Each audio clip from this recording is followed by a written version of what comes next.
Penang FC nampaknya terpaksa akur berada di kedudukan yang ke-11 selepas gagal mencatatkan sebarang kemenangan selepas 4 perlawanan. Skuad Harimau Kumbang bakal berdepan cabaran getir apabila akan bertandang ke Stadium Likas, Sabah pada Jumaat untuk menghadapi anak-anak buah Datuk Ong Kim Swee. Cabaran utama pasukan tersebut adalah setakat ini pastinya akan hadir daripada skuad The Rhinos yang masih belum mencatatkan sebarang kekalahan dalam kancah Liga Super setakat ini.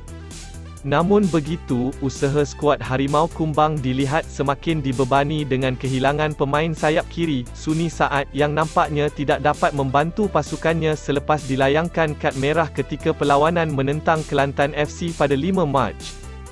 Sehubungan itu, bagi menutup kekosongan yang ditinggalkan, terdapat 3 pemain yang sesuai beraksi dengan posisi sama seperti pemain import Lebanon itu.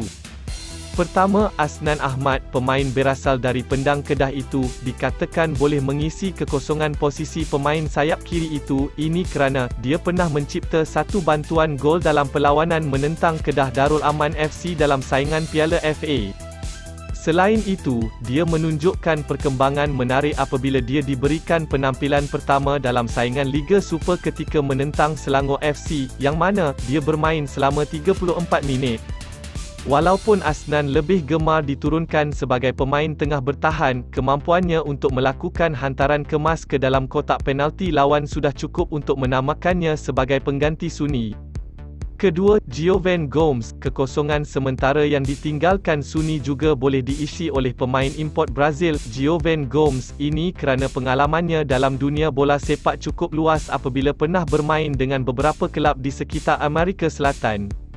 Gomes boleh dianggap sebagai salah seorang tunjang buat skuad Harimau Kumbang kerana sudah membolosi gawang lawan ketika berdepan Kuala Lumpur City dengan jaringan pada minit ke-85 perlawanan Liga Super yang mengikat kedua-dua pasukan. Jadi, dengan dia ketika ini mempunyai kelebihan untuk menjaringkan gol, ketua jurulatih Penang FC, Chong Yi Fat pastinya akan lebih tertarik dalam meletakkannya di posisi yang ditampung Suni.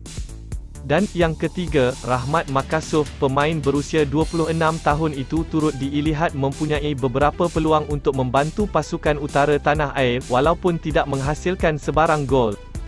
Dia yang sebelum ini hanya memanaskan bangku simpanan di Terengganu FC, berjaya mencipta nama musim ini sepanjang beraksi bersama skuad Harimau Kumbang. Tambahan pula, persembahannya yang cukup cemerlang ketika berdepan Selangor FC sebelum ini sudah cukup untuk melayakkannya berada dalam kesebelasan utama sebagai seorang pemain menyerang. Malah, jika diberi peluang, Rahmat boleh membuktikan dirinya untuk merebut tempat dalam skuad utama, sekaligus dalam mencetuskan persaingan yang sihat dalam pasukan, selain memberi nilai tambah kepada Penang FC dalam mengubah corak permainan berdasarkan kemampuan pemain.